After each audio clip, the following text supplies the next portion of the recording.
Bismillahirrahmanirrahim. Assalamualaikum warahmatullahi ta'ala wabarakatuh. Bismillah, alhamdulillah, wassalatu wassalamu ala sayyidina rasulillah sayyidina Muhammadin wa ala alihi wa sahbihi wa man wala. Wala hawla wala quwata illa billah. Subhanaka la ilma lana illa ma'allamtana innaka antal alimul hakim. Rabbi shrah li sadri wa yassir li amri wa hlul uqdatan min lisani yafqahu qawli wa ba'd. Alhamdulillah, pada kesempatan siang hari ini kita masih diberikan kesempatan oleh Allah Subhanahu wa taala untuk menjalankan ibadah puasa, untuk menghidupkan puasa kita, hingga dalam rangka pengajian IPNU dan IPPNU ini semoga kita diberikan barokah, semoga kita diberikan istiqomah, dan semoga Ramadan semua ibadah-ibadah kita diterima oleh Allah Subhanahu wa taala, dan khususan kita diberikan Lailatul Qadar. Yang pertama, pada pembahasan kali ini kita akan membahas tentang fadilah puasa. Perlu kita ketahui bersama, as-shaumu lughatan, puasa secara bahasa itu adalah al-imsak. Sedangkan istilahan itu adalah menahan makan dari dari terbitnya matahari, yaitu setelah subuh itu sampai terbenamnya matahari, yaitu maghrib. Lah, sudah tidak asing lagi bagi kita mendengar betapa banyaknya fadilah puasa. Di antaranya adalah dengan puasa, dengan menahan makan dari waktu-waktu itu tadi, kita bisa menjadi orang yang cerdas, akalnya hidup. Loh, kok sakit? Karena ketika orang perutnya itu kosong, perutnya itu tidak sedang mengolah makanan, tidak lelah untuk mengolah makanan, maka akal pikiran siap untuk terus diajak bekerja. Berbeda halnya ketika ada orang setelah makan, pasti bawaannya apa? Ngantuk, males. Lah, ini makanya kenapa kok dulu para as-salafun as-salih selalu menganjurkan untuk talibul ilmi, orang-orang yang menuntut ilmu, tidak kenyang-kenyang, tarkus syaba', meninggalkan kenyang. Karena kenapa? Karena efeknya adalah membuat akal pikiran dan hati kita itu jernih. Dan orang yang makan banyak dan kebanyakan, faktor utama penyakit adalah perut. Di mana-mana sekarang faktor utama penyakit adalah perut, makanan dan semuanya. Adanya tipes, emah dan lain sebagainya. Semua kebanyakan bermula dari makanan. Bagaimana yang terjadi wabah sekarang, yang katanya corona, ya ada penelitian bahwa karena orang Cina memakan binatang-binatang yang diharamkan. Itu kan lagi-lagi karena perut, persoalan perut.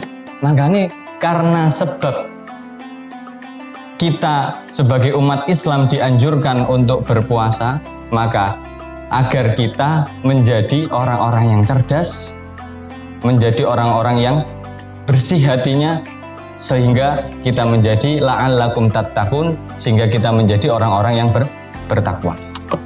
Itu dari segi medis. Kalau dari segi bagaimana hubungan kita kepada Allah, itu sudah tidak bisa kita hitung-hitung lagi, sudah jelas. Kenapa? Karena satu-satunya ibadah yang yang hanya bisa diketahui oleh antara personal dan Tuhannya itu hanya puasa. Loh, kok sakit? Loh, coba sekarang gimana bedakan antara orang puasa dan tidak? Nggak bisa. Apa bibirnya pecah-pecah? Belum tentu. Apa abape gak enak? Belum tentu. Bisa jadi dia nggak sikat gigi, kan gitu. Tapi kalau orang puasa, ya itu nggak bisa dibedakan. Yang tahu hanya dirinya dan Tuhannya. Makanya betapa eksklusif puasa itu sangat eksklusif antara hamba dan Tuhannya. Ya, di antara ibadah-ibadah yang lainnya. Kemudian juga puasa sangat membantu kita untuk mendapatkan apa-apa yang kita inginkan. Nah, makanya kebanyakan dulu orang-orang dulu nirakati anak-anaknya dengan berpuasa. Kenapa? Ya itu tadi, karena hubungan yang eksklusif antara hamba dan Tuhannya. Banyak ceritanya, salah satunya Pak Harto, katanya ibunya tirakat puasa agar menjadi seorang pemimpin dan sebagainya dan selain. Begitu juga Mbah Wahab, adanya Mbah Wahab karena ibunya juga tirakat berpuasa. Makanya dengan berpuasa ini adalah salah satu fasilitas yang diberikan Allah agar kita bisa mendapatkan apa yang didapatkan para aulia, para orang-orang soleh. Sehingga makanya jangan sampai dengan adanya fasilitas ini kita tidak gunakan. Siang-siang Ramadan tambah digawe ngopi, tambah digawe santai. Ya, apalagi mas-mas Ibnu dan mbak-mbak IPPNU. Ya, makanya ketika kita sudah tahu betapa besarnya keutamaan fadilah puasa ini, dan yang kemarin-kemarin sudah disampaikan oleh beberapa narasumber, ya kita harus laksanakan sebaik mungkin. Syukur-syukur tidak hanya melakukan puasa menahan lapar, tapi juga menahan nafsu, menahan maksiat-maksiat organ tubuh, mata, telinga, dan semuanya, untuk tidak melakukan perbuatan maksiat yang dilarang oleh Allah Subhanahu wa Ta'ala, agar puasa kita benar-benar diterima. Kenapa? Karena Kanjeng Nabi pernah mengingatkan, ada besok di akhir zaman, bukan di akhir zaman, ada orang-orang puasa yang hanya dia merasakan rasa lapar dan haus, nggak dapat apa-apa, di akhirat dapat apa? Nol. Kenapa? Karena selagi dia berpuasa, ya dia juga masih maksiatnya jalan, ghibahnya jalan, melihat melihat benda-benda yang astral yang yang haram untuk dilihat, mendengarkan gosip dan lain sebagainya, itu masih berjalan. Semua ya bisa menjadi termasuk orang-orang yang itu tadi, orang-orang yang dihitung berpuasa menahan lapar dari siang, dari pagi, dari subuh, sahur sampai maghrib, tapi dia tidak mendapatkan pahala di sisi Allah. Kemudian juga kita di dalam puasa ini ada saudara kandung. Ketika sudah kita masuk bulan Ramadan, saudara kandung dari puasa yang selalu lekat dengan puasa adalah ibadah sholatut taraweh. Sholatut taraweh ini perlu kita ketahui bersama, ya sebenarnya Kanjeng Nabi pernah melakukan ibadah taraweh ini, mungkin ada riwayat 3 hari. Ada riwayat 3 hari. Pertama Kanjeng Nabi sholat 20, kemudian selanjutnya 8, kemudian 20. Lah, di hari ketiga ini orang-orang Madinah pada kumpul semua. Lah, karena orang-orang itu pada berkumpul semua, takutnya Kanjeng Nabi di sholat taraweh ini dihukumi wajib. Sholat taraweh dihukumi wajib. Akhirnya diberhentikan sama Kanjeng Nabi, biar tidak dibilang sholat fardu, karena sholat fardu hanya 5. Subuh, zuhur, asar, maghrib itu. Nah, agar sholat taraweh itu tidak dikatakan fardu, maka Rasulullah menghentikan. Lah, kemudian berlanjutlah sholat taraweh ini dipopulerkan kembali oleh Khalifah Sayyiduna Umar bin Khattab Al-Faruq. Dipopulerkan lagi. Ya, jadi pemopuleran apa? Sholat taraweh itu bid'ah. Ya, bid'ah. Loh benar, ya ini bid'ah. Cuman Sayyidina Umar sendiri yang menjawab, ni'matul bid'ah hadhihi. Paling api bid'ah yo iki. Apa? Sholat taraweh, sholat sunnah berjamaah. Ni'matul bid'ah hadhihi. Ya karena ya sudah umum bagi kita bid'ah, bagi kalangan ahlus sunnah wal jamaah ada bid'ah hasanah, ada bid'ah sayyi'ah. Umum. Nah, sampai-sampai kan Sayyidina Umar dawuh napa? Nikmatul bid'ah hadhihi. Dadi apa? Iki memang bid'ah, barang yang baru tapi enak. Tapi paling menurut Sayyidina Umar adalah bid'ah yang bagus. Makanya ayo dipopulerkan seperti itu. Nah ini makanya jangan sampai ditinggalkan. Kenapa? Karena sholatut taraweh ini juga salah satu kriteria agar kita bisa mendapatkan Lailatul Qadar. Lah, kalau dulu sholatut taraweh ini bukan populer dengan sholatut taraweh, tapi dengan bahasa Qiyamul Ramadan. Dengan bahasa Qiyamul Ramadan.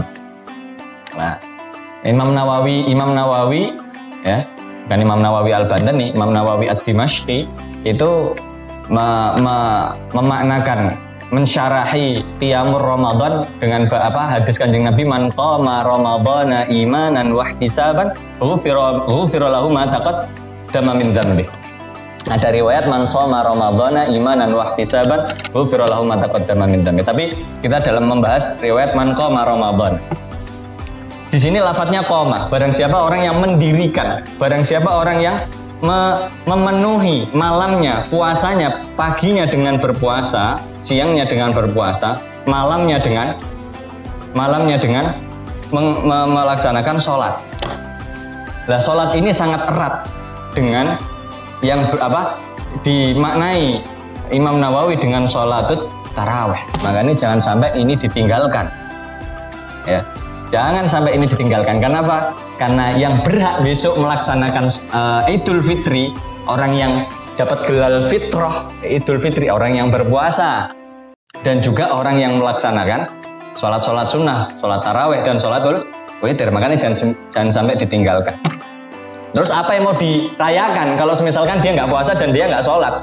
Wih, seneng-seneng makan-makan, terus apa? Di sisi dia dan Tuhannya apa? Dia sama sekali tidak fitrah, sama sekali tidak ada yang dirayakan. Mau dia tidak melakukan ibadah, apa yang dirayakan? Dia nggak melakukan ibadah. Makanya jangan sampai meninggalkan ibadah-ibadah tersebut, sholat sunnah dan tadarus qiraatul Quran, terus Al-Quran. Lah kalau semisalkan mas-mas, mbak-mbak, Ibnu dan IPPNU sedang semisal capek, nggak bisa berjalan, sedang bepergian jauh ya, terus atau habis muli dan lain sebagainya, semisal malamnya capek letih, tetap jangan sampai pernah meninggalkan sholat sunnah, khususnya sholatut taraweh, senajan itu 2 rakaat. Nah ini jangan dipotong, Musimat mensyariatkan adanya sholat taraweh 2 rakaat, bukan. Maksud saya, mending jangan sampai meninggalkan dalam malamnya itu sholat sunnah. Sholat tarawih ini jangan sampai ditinggalkan. Senajan itu 2 rakaat. Ya kalau yang sampean memang ngakoni kalau diri sampean adalah sebagai ahlus sunnah wal jamaah, ya katanya Mbah Mun itu ngelakoni 20 rakaat. Ngelakoni 20 rakaat. Kalau nggak bisa, ya kenapa nggak apa-apa. Mana capek, sikile ate putul semisalnya ya, capek nggak bisa gerak, 2 rakaat nggak apa-apa. Pokoknya jangan sampai semalam tidak sholat taraweh. Lah, apalagi sholat taraweh ini, sholat sunnah ini dilakukan pada malam al-ashrul awakhir, pada malam-malam 10 akhir pada bulan Ramadan. Kenapa? Karena pada bulan 10 Ramadan akhir ini banyak riwayat tentang Lailatul Qadar itu ada pada al-ashrul awakhir.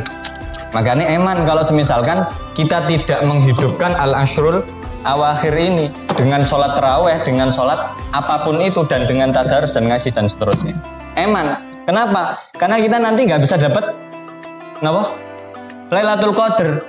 Sedangkan Lailatul Qadar itu hanya bisa didapatkan bagi orang-orang yang yaqumul lail, yang qiyamul lail, man qoma ramadhana imanan wa ihtisaban. Di situ ada pemaknaan bisa mendapatkan bisa mendapatkan Lailatul Qadar, ghufira lahu ma taqaddama min dzambi, maka akan diampuni Lailatul Qadar itu sudah jelas 1000 bulan. Nah kalau ada orang ngelakoni sholat sunnah 2 rakaat aja di 1000 bulan, ya sekarang ngeping, tinggal ngeping aja 1000 bulan. Alangkah banyaknya, nggak usah dihitung wis, terus nggak usah dihitung, nggak enak dihitung. Makanya eman kalau kita tidak menghidupkan malam-malam kita dengan ibadah, khususnya nanti di al-asyrul awakhir dengan banyak tadarus. Tidak hanya tadarus tapi deres, enggak nih. Gak hanya membaca tapi syukur-syukur diresapi maknanya sehingga bisa mempraktekkan Al-Quran itu. Sehingga bisa seperti Kanjeng Nabi, khuluquhul Quran, akhlaknya adalah Al-Quran. Okay.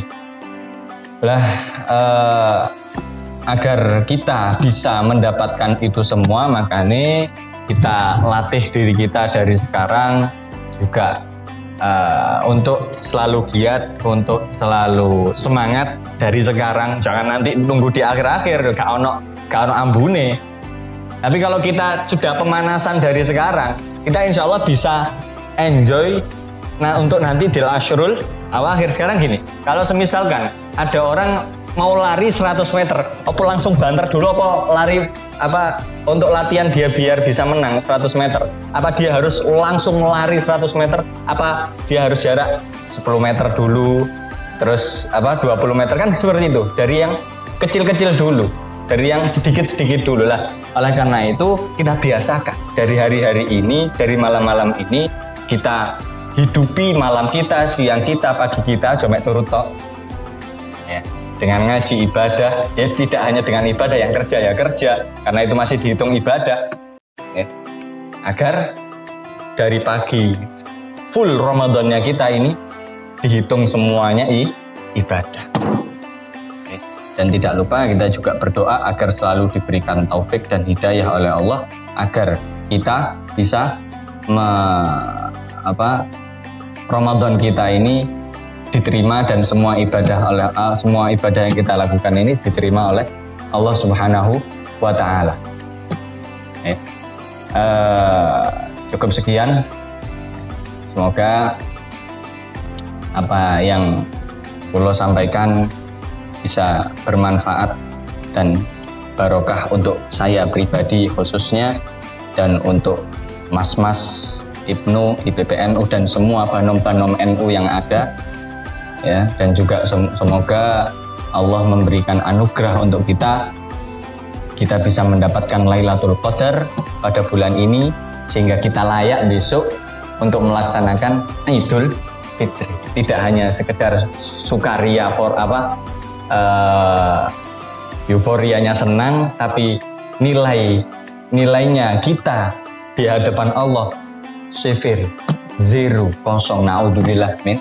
Dan oleh karena itu, monggo kita hidupi hari-hari kita, ya, pagi, siang, malam kita dengan ibadah. Jangan dimaknakan turune wong ibadah iku, turune wong poso iku ibadah. Wah, aku tak turu terus juga ngono. Berarti itu maksudnya adalah dengan turu tok ae sudah ibadah, apa maneh ibadah liyane diganjar double. Mungkin diberikan taufik hidayah untuk melakukan itu semua oleh Allah Subhanahu wa Ta'ala. Wabillahi taufik wal hidayah war ridha wal inayah. Wassalamualaikum warahmatullahi taala wabarakatuh.